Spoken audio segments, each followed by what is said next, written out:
So hello everyone, welcome back to my YouTube channel. तर आता जे आहे मी फ्रेश वगैरे झालेले आहे आणि मी जे केस आहेत ना ते व्यवस्थित बांधून घेते, कारण पावसाळ्याचे दिवस असल्यामुळे ते आतून नीट सुकत नाही. तर जसं बसं जे काही सुकले आहेत ना, मी तसे व्यवस्थित ते बांधून घेतले. आणि बांधून घेतल्यानंतर तुम्ही पाहू शकता की पावसाळ्यामध्ये जे आहे कपडे व्यवस्थित सुकत नसतात, मग खूप इश्यू होतो. पावसाळ्यामध्ये जे आहे कपड्यांचा खूप स्मेल येतो, तर कपड्यांचा स्मेल येतो. मग त्यासाठी हे जे कम्फर्ट आहे ना, हे तुम्ही यूज करू शकता. याने खूप छान असा फ्रेश फ्रेग्रन्स येतो.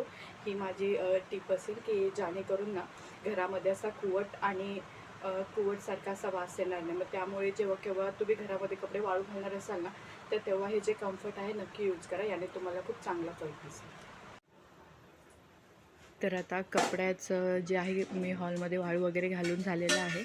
तर त्यानंतर जे आहे आता मी आज किचनची जे आहे ना क्लिनिंग करून घेणार आहे.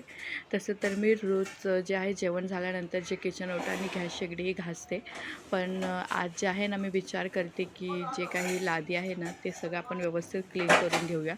तसं जर आपण ना आठवड्यातून किंवा काही दिवसानंतर ना 2-3 दिवसांनी जर आपण ती लादी क्लीन केली ना, तर आपण अचानकच जर क्लीन करायला काढली ना, तर जास्त आपल्याला असं काही वाटत नाही की जास्त काम आहे. तर त्यासाठी जे आहे मी आज सगळं छान व्यवस्थित क्लीन करून घेते. आणि एक महत्त्वाची टिप, जेव्हा आपण लाद्या वगैरे क्लीन करणार असतो ना, तर ते जे पाणी आहे ना ते गॅस शेगडीच्या बर्नरमध्ये जाऊ नये. त्यामुळे जर अशा आपण वाट्या ठेवल्या ना, तर खूप आपल्याला बरं पडतं. जेणेकरून आपण काही काम करत असू ना, तर त्यातलं काही पाणी, घाण पाणी किंवा काही जे आहे ना डस्ट जे आहे ना, तर ते त्या बर्नरमध्ये जाणार नाही. त्यामुळे जर आपण अशा वाट्या ठेवल्या तर आपल्याला खूप बेनिफिशियल पडेल. ही माझी तुमच्यासाठी टिप होती.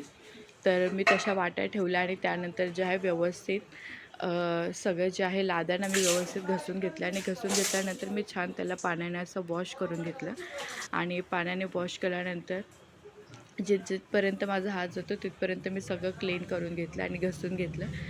आणि छान असं तिथे पाणी मारल्यानंतर छान असं कपड्याने पुसून घेतलं. त्यानंतरला हे जे हँगल आहे ना, इथे मी जे काही चमचे वगैरे सगळे अडकवलेले असतात ते पण आज मी क्लीन करून घेणार होते. तर तिथले जे काय लावलेले हँगल्स जे काही होते ना, भांडे ते सगळे मी काढून घेतले. आणि काढून घेतल्यानंतर तिथे मी सगळं असं छान असं घसणीने घसून घेतलं व्यवस्थित.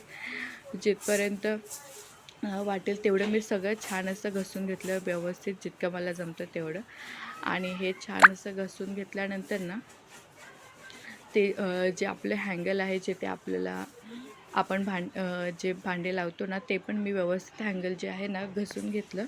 आणि जेवढं जमतं छान घसून घेतल्यानंतर, आणि आता जसं माझ्या हाताला थोडंसं लागलं, पण हरकत नाही. मी जेव्हाही काही काम करते ना, मला काही ना काही कधी लागत वगैरे असं, पण असं एवढं काही लागलं नव्हतं.